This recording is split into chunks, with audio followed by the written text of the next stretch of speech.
Hello, friends, and welcome back to Stories About Entitled People. Let's open with a corporate horror story where one sigh cost our OP's wife her job and left $1 billion company scrambling. But before we begin, best way to support our channel is to leave comments, like, and subscribe with the turned-on bell so you don't miss the new video every single day. Here we go. How to convert unfair firing into consulting income. Me, HR, my wife's former employer. My wife used to be a corporate travel agent, and not just any travel agent, she handled some of the biggest clients in the game. Think Microsoft, the software giant, and Boeing, the aerospace titan. She had over a decade of experience managing high-stakes, high-pressure corporate travel accounts, booking complex itineraries, solving last-minute emergencies, juggling frequent flyer programs, and navigating the ever-shifting policies of massive companies. She didn't just do her job, she owned it. Her clients knew her by name, trusted her judgment, and often asked for her specifically. So when she was suddenly fired out of the blue, we were both stunned. The reason? She sighed on the phone. That's it. One exhale of frustration during a particularly hectic call, and apparently the executive on the other end of the line took it personally. Next thing she knew, she was let go. No warnings, no discussion, just escorted out of the virtual building, so to speak. Now here's the kicker. She was the only person who'd been handling those massive accounts for years. There were no documentation trails, no cheat sheets, no process binders, because she didn't need them. She was the process. Her brain was the archive, and her firing left a giant void no one else was ready to fill. For the next few days, I noticed something odd. The phone kept ringing. Again and again, people from her old company were calling her, and not just socially, they needed help, urgent help. I finally asked her what was going on. She sighed again, ironically, and said, "They keep calling me. They don't know how to handle the Boeing account. They keep getting policies wrong, and the Microsoft execs are yelling at them." So she did what she's always done, helped, patiently, professionally, and unpaid. Over the course of the week, she spent at least 20 hours walking her replacement and others through step-by-step instructions on how to fix messes, rebook things, and understand the inner workings of accounts that had taken her years to master. By Friday, I was livid. I told her, "You don't work for them anymore. Why are you doing this for free?" She shrugged, "I just don't want to leave them hanging. It's not the client's fault." And then Monday came. She was out running errands when the phone rang again. I answered. Me. "Hello? HR. Hi, is wife's name available?" Me. "Who's calling?" HR. "This is name from company. I just need to ask her a few questions about the travel system." Me. "Ah, you mean the company that fired her because she sighed?" There was a pause on the other end. HR. Yes. "Look, we just have a couple of quick questions." Me. "She spent over half of last week helping your staff. She doesn't work there anymore. If you want her help now, you'll need to hire her as a consultant." Another long pause. HR. "I'm sorry?" Me. "It's $45 an hour. I'll be sending over an invoice for the 20 hours she's already spent with you, so $900. Once that's paid, we can discuss further support." Silence. Then a small, "Okay, thank you," click. Look, maybe I was a little sharp, but I've done enough contract and freelance work to know this. If you keep giving away your time for free, they will keep taking it. They'll string you along with polite, just one quick thing requests until you're doing full-time labor for zero pay out of guilt or loyalty. And what do you get in return? Laid off the second you make a human sound, like a sigh. Here's the best part, though. A couple weeks later, my wife gets a call from Microsoft. They were building an app to streamline corporate travel bookings and wanted someone with actual frontline experience to help them test it. She interviewed, nailed it, and got hired with a raise. She's now working with a team that appreciates her. No more babysitting clients who think a sigh is grounds for termination. No more fielding panicked calls from the very people who replaced her. And to this day, I still laugh thinking about that HR rep's stunned silence when I said the word invoice. Sometimes the most professional thing you can do is send the bill. Honestly, I can't think of any way OP could have been nicer either. I personally don't think that I would have been so cordial or professional myself. And our second story. Lady insults my husband at the gas station. This happened not too long ago, and it still makes me shake my head. My husband and I were out running errands and made a quick stop at a gas station. He wanted to grab a couple of snacks, so he went inside while I stayed in the car scrolling on my phone. A few moments later, I noticed a woman striding toward the entrance with that unmistakable energy. You know, the I'm about to make someone's day worse kind of energy. A few minutes passed and my husband came back out with a bag of chips and a bottle of soda. As he climbed into the car, I noticed that same woman exiting the store just behind him. She was staring daggers at him and he didn't look much happier. He got in, shut the door, and muttered under his breath, "Man, I can't stand people like that."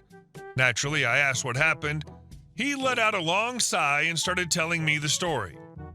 Apparently, while he was browsing the snack aisle, the lady had barged in loudly, yelling, excuse me," in a tone that suggested she was already irritated with the world. She looked around, clearly searching for someone, and didn't see the gas station attendant right away. So what does she do? She spins around, sees my husband holding a bag of chips, and storms up to him, yelling, "Excuse me, I need some help." Now my husband was caught completely off guard. He blinked, pointed to himself, and asked, "Me?"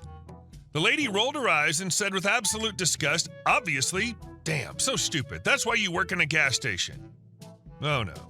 Right at that moment, the actual employee stepped out from the back, having just restocked the coolers. They were close enough to hear everything, including her comment about people being so stupid and working in a gas station.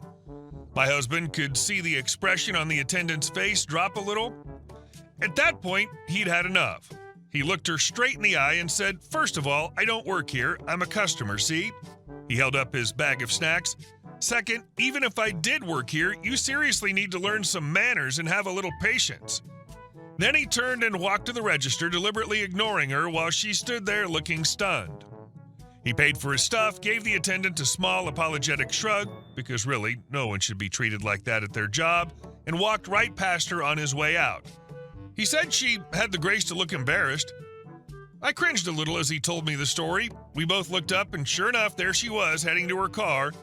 She must have realized we were talking about her, because the moment she caught us looking, her face turned red, and she quickly shuffled off toward the gas pump. Honestly, the nerve of some people is unbelievable. She charged in, insulted two complete strangers, one mistakenly, and for what? Because she couldn't wait 60 seconds for someone to help her? Hopefully she took his advice to heart and thinks twice before treating someone else like that again. I have the opinion that everyone should work at least a month in the following: retail cashier, retail stocker, gas station attendant, fast food drive-thru, fast food counter, fast food kitchen, pizza delivery driver, call center team member, and some job that involves cleaning bathrooms and doing trash. Of course, medical exceptions can be made for those who need it, but many people would get a reality check if they had to work those jobs. And our last story.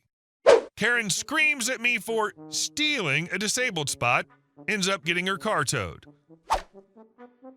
Some people think they've got the moral high ground just because they yell loud enough, but this particular woman, she thought she was judge, jury, and parking enforcement, right up until karma came by and booted her four wheels off the pavement. I just backed into a handicap space in front of a big box store. Standard trip, nothing fancy. I hadn't even had time to hang my placard yet when a beat-up sedan came flying in and parked directly in the blue hatch mark zone beside me.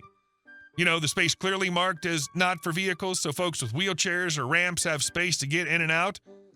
Out storms a middle-aged banshee in workout leggings and a live, laugh, love tank top, spitting fire like she's been waiting her whole life for this confrontation. "You people think you can just take our spaces?" she screeches. "No tag, no sticker? I have to park illegally now because of people like you." She was practically foaming at the mouth, waving her arms, full-on performative outrage. And me? I just sat there, calm, unbothered. I let her rant while I gently took out my hearing aids because, frankly, her voice was more offensive than the feedback squeal they'd started giving me. Once the air was marginally quieter, I stepped out, locked eyes with her, and very slowly took my valid disabled placard from the door and hooked it over the rearview mirror. Boom. The color drained from her face faster than you can say projecting. Her eyes widened, her mouth fell open, and for a split second, she looked like she might faint right there on the blue lines. But instead of apologizing, God forbid, she doubled down. "You just let me yell like that? You could have said something. You're such an a-hole." "Ma'am, please, I don't owe you a warning before I legally exist in your presence." She stormed into the store in a trail of muttered profanity and bad attitude while I went about my business in blissful silence. 15 minutes later, I checked out, grabbed my bags, and headed back outside, ready to go home and forget she ever existed. Except, surprise, 2 police cruisers were parked directly in front of my car. My first thought was, oh hell, is there a robbery? But nope, turns out they were there for me. Or rather, because of her. One officer walked over as I loaded my bags into the trunk. "Excuse me, is this your vehicle?" "Yes, is something wrong?" He explained that a woman had called the police saying I'd harassed her in the parking lot. I actually had to sit down in my car to laugh properly. I mean, full-on head thrown back cackling. The officers were confused until I managed to wheeze out the actual story. They exchanged looks. One of them chuckled and said, "Well, that explains a lot." The store manager said she was the only one yelling. And the cameras? Yeah, they definitely show her as the aggressor. They checked my tag and registration, both valid, thank you very much, and told me I was free to go. But here's where it gets delicious. One cruiser was still blocking my path, and I was happy to wait, because while I was chatting with Officer Reasonable, the tow truck rolled up. Guess whose car was getting strapped in? Karen came stomping out of the store, plastic bag in hand and rage in her eyes, only to see her car lifted halfway onto the tow bed. She paled like a ghost at a tax audit. Cue the meltdown. She started shouting at the tow driver, at the officers, at random people walking by like they were personally responsible. One cop finally raised his hand and said, "Ma'am, your license is suspended, your registration's expired, and you're using a revoked handicap placard. You're receiving multiple citations, and your vehicle is being impounded." At that moment, I felt a joy I can't fully describe. It's the kind of pure, radiant peace that only comes when karma actually shows up on time. I rolled my window down, gave her a smile that said, "You messed with the wrong cripple today," and waved as I pulled out of the lot. The cop blocking me gave me a little nod and moved his car with the kind of ceremony usually reserved for royalty. Moral of the story, don't assume, don't scream, and don't fake a disability while illegally parking next to someone who has both a placard and receipts. Because one day, the person you scream at might just smile while watching your car get dragged away on a flatbed. And that, my friends, is justice with a parking brake. You had every right to that handicapped space. And the way you handled Karen's outburst was perfect. Watching her go from screaming at you to freaking out when you legitimately hung up your placard is peak. Maybe think before you shout. Hey guys, thank you all for watching the video. I'll see you in the next one.